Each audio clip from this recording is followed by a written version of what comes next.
Hello everyone, welcome to Kenny's Educare, a group of Kenny Solutions. In the last lecture we started with lesson number 8, cell biology and biotechnology. Right, and we studied about कि cell biology मतलब cytology क्या होती है, and then we studied about stem cells. हमने देखा कि stem cells कहाँ पे मिलते हैं, what are the different ways to preserve the stem cells. Stem cell के ऊपर रिसर्च क्या चल रही है and what are the two types of stem cell we saw about embryonic stem cell and adult stem cell. Right, today we will start with biotechnology and its application and important stages in development of agriculture. Okay, so हमने stem cells में क्या पढ़ा, we saw what is cell. Cytology में हमने क्या देखा कि because of the study in cytology there has been a revolutionary change in the medical science and human health.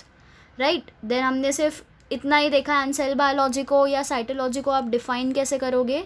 It is the structure, types and organelles of the cell. ठीक है, the study of structure, different types and organelles of the cell is called as cell biology और cytology. ठीक है, then we studied about stem cell. हमने क्या देखा, जो हमारा वी नो कि हमारा human body is made up of cell. तो ये सेल किससे बनता है? It is made from stem cell. ठीक है, अब ये स्टेम सेल आपको मिलता कहाँ है? It is present in the umbilical cord in the uterus of the mother. Okay, then secondly it is found in the blastocyst stage of the embryonic development.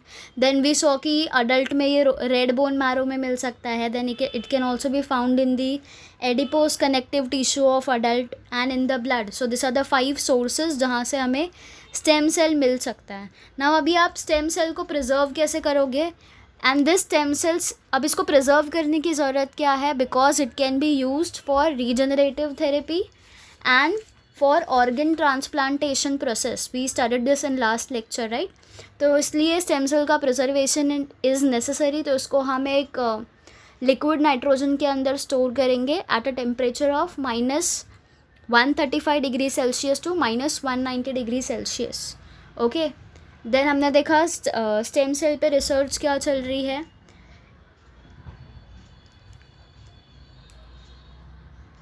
Research से ये पता चला है कि 220 different types of cells human body के अंदर present होते हैं. Okay, during the embryonic stem cell. And 2 type का स्टेम सेल होता है.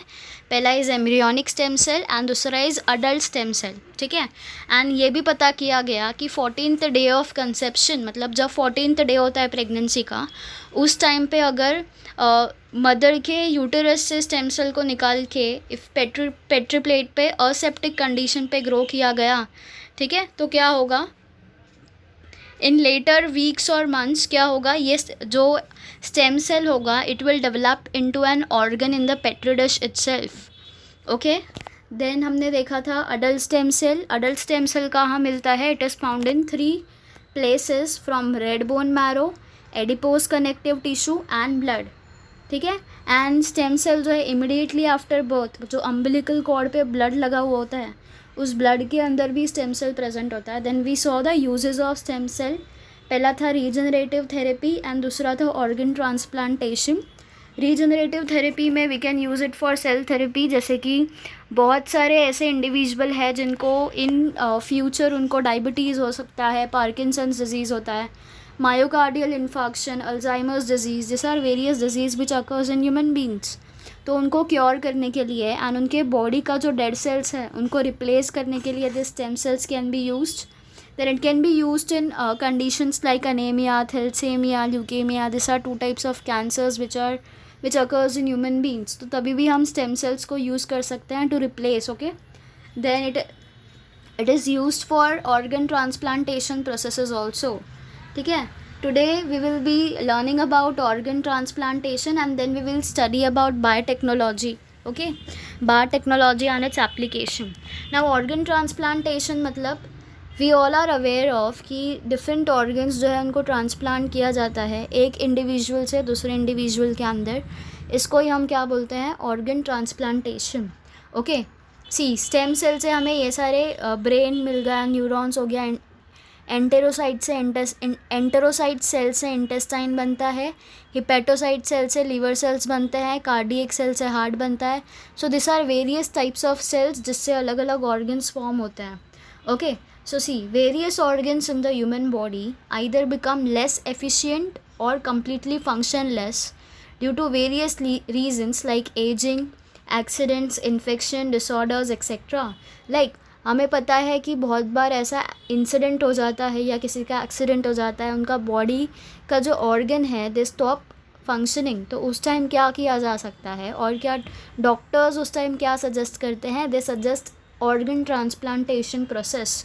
यहाँ पे एंड ये ऑर्गन्स को ऐसे ही ट्रांसप्लांट नहीं किया जाता. फर्स्ट वहाँ पे अगर आप कोई किडनी का ट्रांसप्लांटेशन करवा रहे हो तो किडनी भी मैच करनी चाहिए. Okay, you can't place anyone's kidney in anyone's any body. Okay, see life of such person becomes difficult or even fatality means death, okay, may occur under such conditions, right? However, if a person gets the necessary organ under such condition, its life can be saved. अगर उसको organ मिल गया है to replace its damaged organ, तो उसकी जो life है it can be saved, right? So it is a useful process and availability of the donor is an important requirement in organ transplantation. Each right अगर हमारे पास donor ही नहीं है, अगर कोई ऐसा डोनर ही नहीं है जो हमें हमारा जो ऑर्गन डैमेज्ड हुआ है वो हमें रिप्लेस करवा के दे, तो दिस ट्रांसप्लांटेशन कांट हैपन. तो जो डोनर होता है it plays an important role in organ transplantation. Okay, and आपको पता होगा कि हर एक इंडिविजुअल के पास 2 किडनी होती है, right? Each person has a pair of kidney. As the process of excretion can occur with the help of single kidney, person can donate another one. जो excretion process होता है हमारी किडनी के through वो एक kidney से भी हो सकता है. तो यू माइट हैव हर्ड कि कोई ऐसा इंडिविजुअल होता है जिसका एक किडनी ख़राब होता है, then too the person survives, right? Because kidney जो है एक किडनी से भी काम चल सकता है. तो कुछ केसेस में ऐसा होता है कि the person donates its second kidney. Okay, similarly skin from certain parts of the body can also be donated. तो स्किन भी डोनेट किया जा सकता है. Then various factors like blood group, disease, disorders, age etcetera of the donor and recipient need to be paid attention during transplantation. तो अभी आप किसी का भी ऑर्गन किसी के भी बॉडी में नहीं डाल सकते. Firstly you need to have a check कि उसका ब्लड ग्रुप क्या है. अगर ए ब्लड ग्रुप है तो उसको ए ब्लड ग्रुप का ही ऑर्गन चाहिए, ठीक है? यू कांट ऐड कि उसका जो डोनर है उसका blood group is B and आप उसको ए ब्लड ग्रुप वाला ऑर्गन दे रहे हो तो वहाँ पे ऑर्गन फेलियर हो जाएगा. ओके, तो उसका ब्लड ग्रुप चेक करना है, वेदर वो इंडिविजुअल को कोई डिज़ीज़ है या नहीं, कोई डिसऑर्डर है या नहीं. ये सारी चीज़ें चेक करने के बाद ही ऑर्गन को ट्रांसप्लांट किया जाता है. Okay, however other organs can not be donated during the life time and organs like liver, heart, eyes can be donated after death only. ठीक है, तो सिर्फ आप किडनी को ही डोनेट कर सकते हो व्हेन यू आर अलाइव. ठीक है, जब तक आप अलाइव हो you can't donate any other organ because your body needs every organ to be functioned properly. तो सिर्फ किडनी एक ऐसा ऑर्गन है जो एक किडनी से काम हो सकता है. The second kidney can be donated when you are alive. ठीक है, now this has led to emergence of concepts like postmortem, after death donation of the body and organs. तो you might have heard about postmortem. तो उस time क्या किया जाता है, जो ऑर्गन्स है उनको निकाल लिया जाता है. If the organs of the death individual is in good condition तो वो ऑर्गन्स को they are replaced with anyone's organ to whom it is needed. Okay, see यहाँ पे क्या है, culture stem cells can become any cell in the body. आपने stem cell लिया, वो स्टेम सेल को आपने पेट्री डिश में किया एंड अब आपको नहीं पता कि स्टेम सेल में कौन सा सेल है.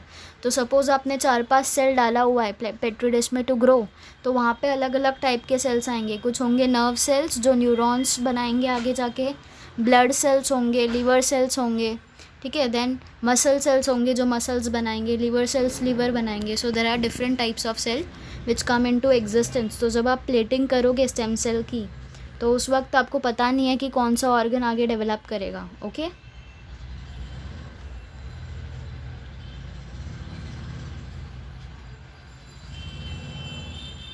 See, organ and body donation.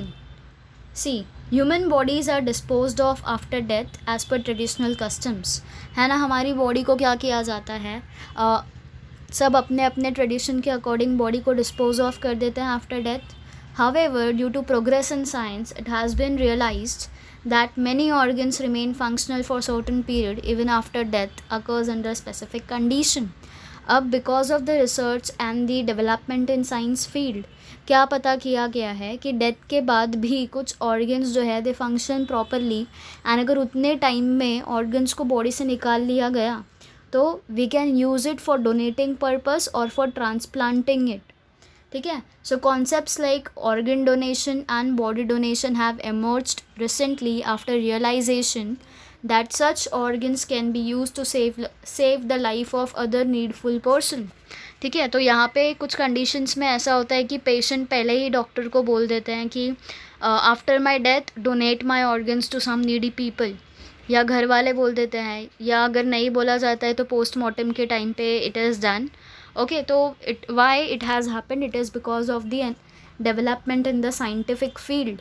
A liberal view behind the concept of organ and body donation is that after death our body should be useful to other needful persons so that their miserable life will become comfortable.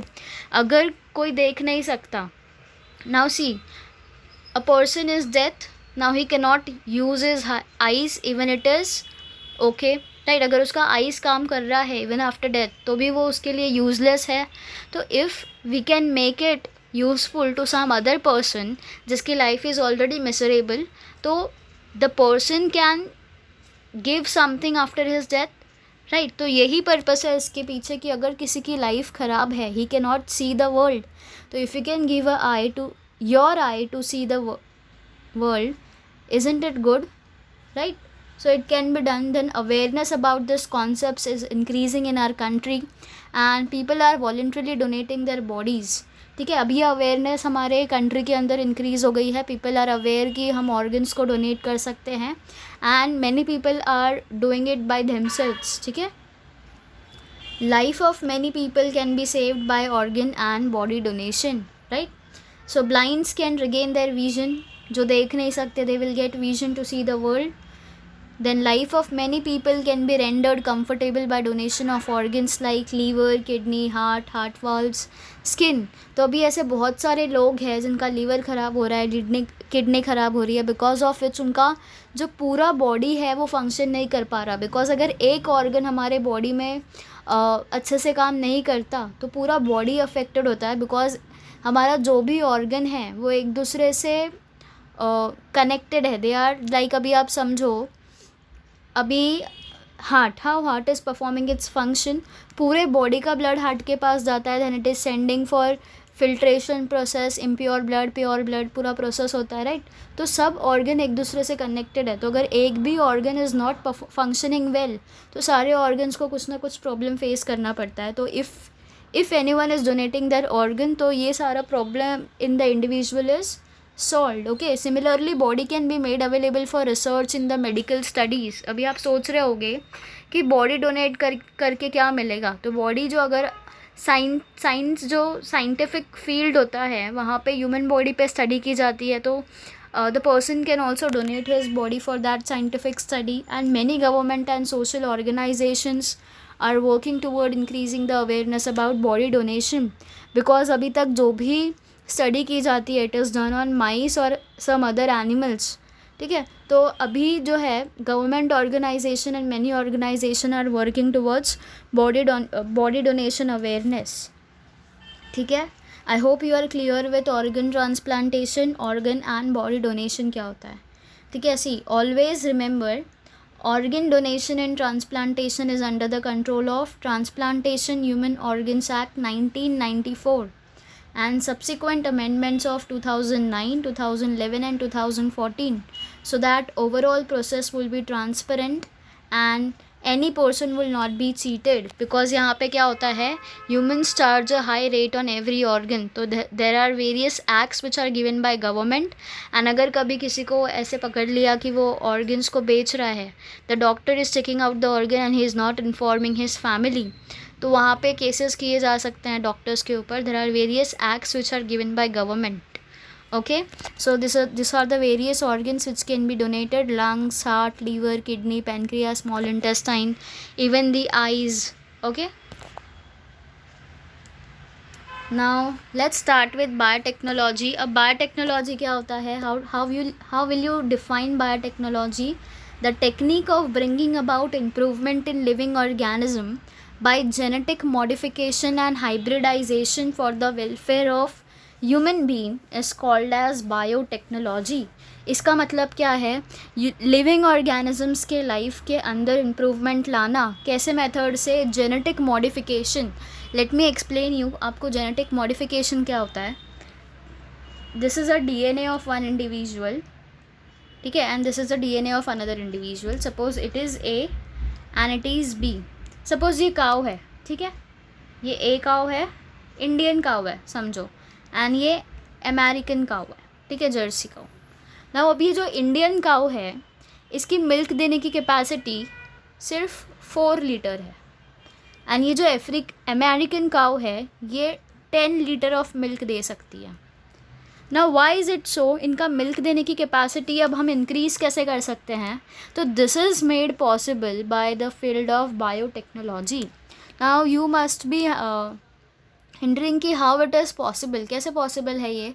C, DNA के अंदर gene होता है, right. अभी आपने पहले lesson में पढ़ा था हेरिडिटरी एंड एवोल्यूशन में कि DNA के अंदर जीन प्रेजेंट होता है. अब हमारा जो स्किन का कलर है, देन हमारा हाइट क्या होगा, ये सबका अलग अलग जीन प्रेजेंट होता है DNA के अंदर. वैसे ही मिल्क गिविंग कैपेसिटी जो होती है काऊ की, वो भी उनके जीन के पास प्रेजेंट होती है. तो ये जो इनका सपोज़ ये A काऊ का DNA है एंड ये B काऊ के पास यहाँ पे जीन प्रेजेंट है. तो व्हाट यू विल डू, आप ये DNA का ये जीन वाला पार्ट कट करोगे and you will add this in Indian cow. तो क्या होगा? बिकॉज आपने इंडियन काऊ को high capacity milk giving gene दे दिया, इसके वजह से क्या होगा? This Indian cow now will give milk to 10 litre. ठीक है, समझ गया ये कैसे हुआ? जस्ट आपने क्या किया, अमेरिकन काऊ का जीन निकाल के इंडियन काऊ के अंदर डाल दिया. This is what the procedure all about. And अब क्या होगा? Indian cow will give 10 litres of milk. Okay, so यहाँ पे क्या हो रहा है? It is done for the welfare of human being. इसको हम क्या बोलते हैं? Biotechnology process. Okay, now it's in which various fields the biotechnology has been useful. So it is useful in various fields. First of all medical science ले लो, agriculture हो गया, pharmaceutics मतलब pharmacy के फील्ड में जहाँ पे मेडिसिन एंड ऑल होते हैं. देन एनवायरमेंटल साइंस हो गया, ठीक है. एग्रीकल्चर में बायोटेक्नोलॉजी जब स्टार्टिंग में आया था तो it was working on agriculture itself, because वहाँ पे देखा जा रहा था कि क्रॉप जो है वो ज़्यादा ग्रो नहीं हो पा रहे थे. तो उस time biotechnology came into existence, पर लोगों ने उस पर बहुत ज़्यादा ऑब्जेक्शंस उठाए थे उस वक्त. Okay, we will study about all this. Okay, now what are the impacts of biotechnology on agriculture and other related field? Now biotechnology has helped enhance the production and quality of the animal product like meat, wool, milk, etc. Also improve the strength of animal for work.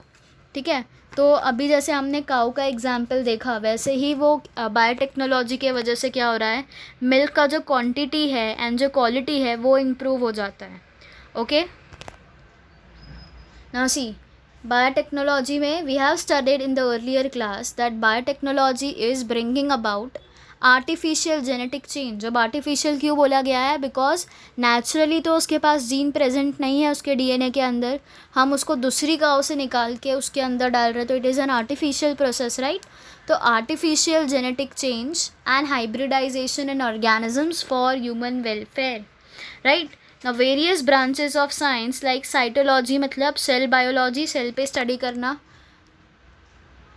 Biochemistry, यहाँ पे chemicals पे study की जाती है. Then molecular biology, ठीक है, यहाँ पे we study about various proteins, lipids, DNA, RNA and all the things. And genetic engineering are included in biotechnology. Okay, there is considerable progress mainly in the field of agriculture and pharmacy due to biotechnology. तो biotechnology के वजह से सबसे ज़्यादा जो benefit है वो agriculture और फार्मेसी फील्ड में हुआ है। Okay, new experiments are been perform for improving the agricultural yield. पर यहाँ पे भी पीपल आर ऑब्जेक्टिंग कि we are vegetarians, we are not going to have this biotechnological products. Okay, now in pharmacy, experiments for production of antibodies, vitamins and hormones like insulin have been successful. अब अगर हमारे body में insulin का level कम हो जाता है तो we come up with a disease, with a situation called as diabetes, है ना। वहाँ पे हम शुगर ज़्यादा कंज्यूम नहीं कर सकते। तो विटामिन्स, हार्मोन्स, एंटीबॉडीज़ के प्रोडक्शन में biotechnology had given a vast contribution. Okay, high class varieties of crop have been developed through the technique of tissue culture. तो टिश्यू कल्चर के टेक्निक से अलग अलग टाइप्स के एंड अलग अलग varieties of crops have been grown. Now what are the main areas of biotechnology? पहला is use of various abilities of the microbes like yogurt production from milk and alcohol from molasses. molasses क्या होते हैं? जब आप sugar cane का juice पीते हो उस टाइम आप देखते हो शुगर केन का जूस आ जाता है, जो लेफ़्ट ओवर होता है, ठीक है, sugar cane, left over sugar cane, उसको हम बोलते हैं मोलासेस। तो वो मोलासेस से अल्कोहल बनता है। And we all are aware of yogurt production, milk से ही योगर्ट बनता है, right.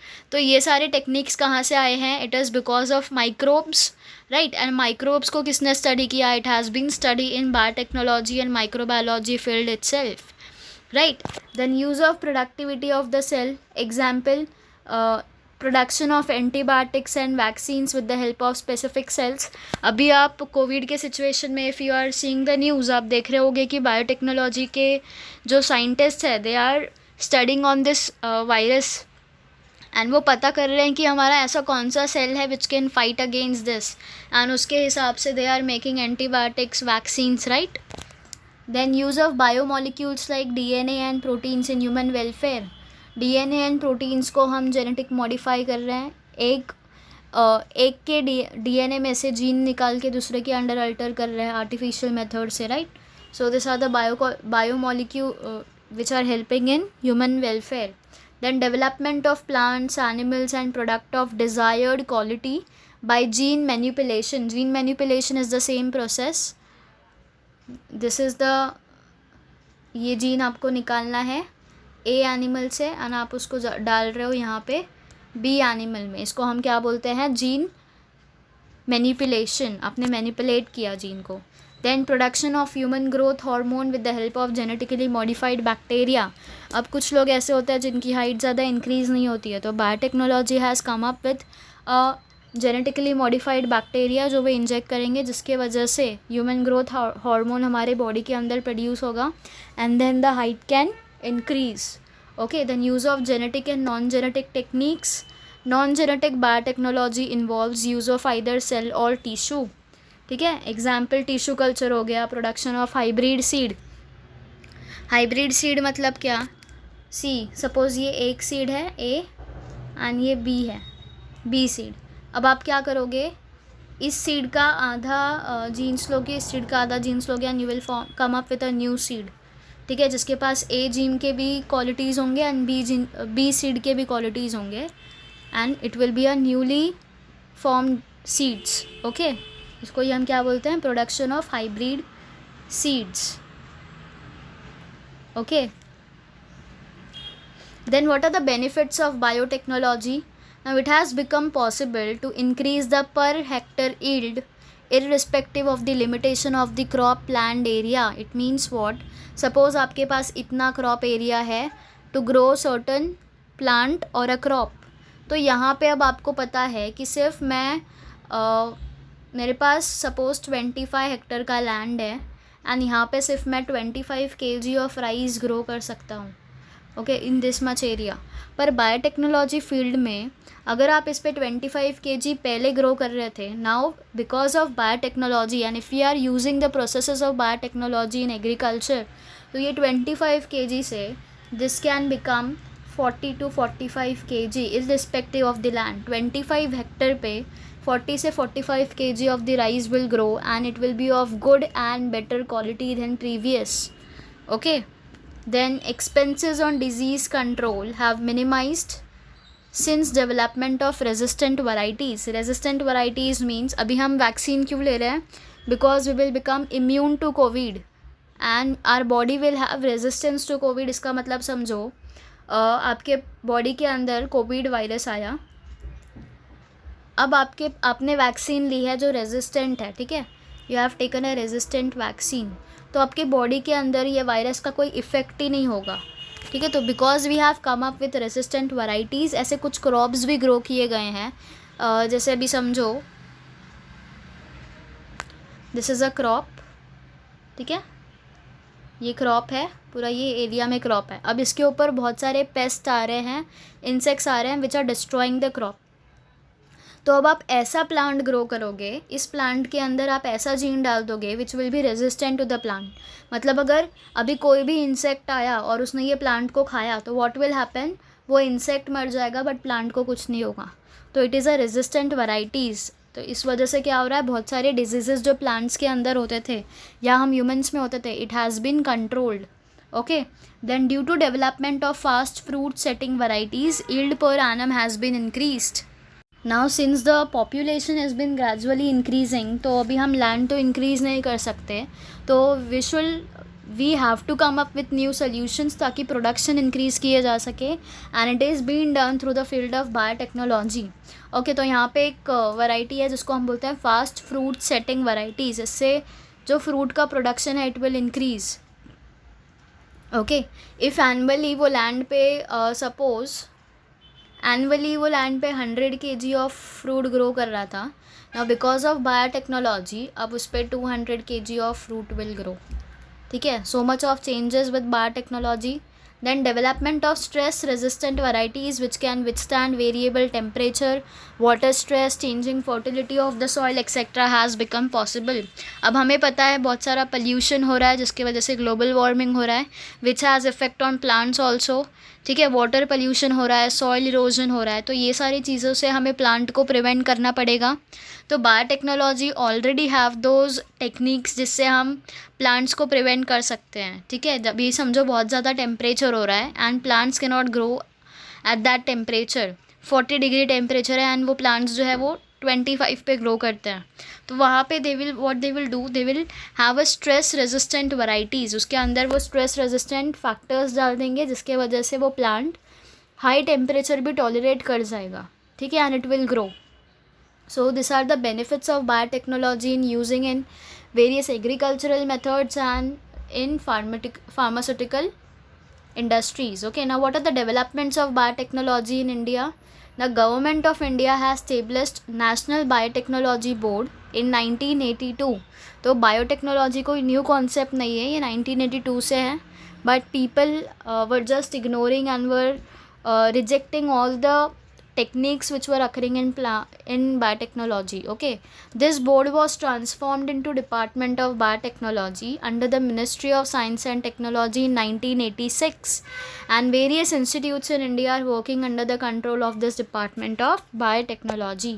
Okay, it includes National Institute of Immunology जहाँ पे आप पूरा immune system के ऊपर antibiotics एंटीबॉडीज़ के ऊपर स्टडी करते हो.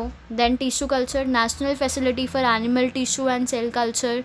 Then national centre for cell science, national brain research centre, cell institute of medicinal and aromatic plants.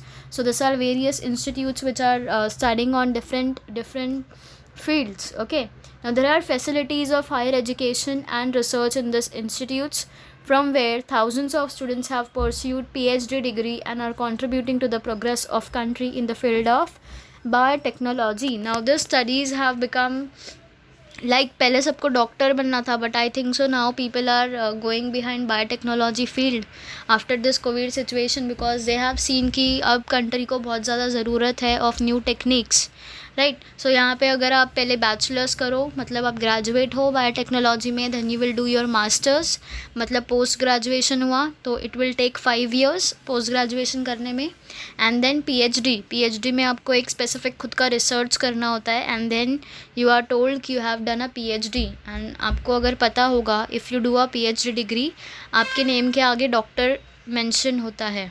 Okay, so these are the developments which have occurred in the field of biotechnology.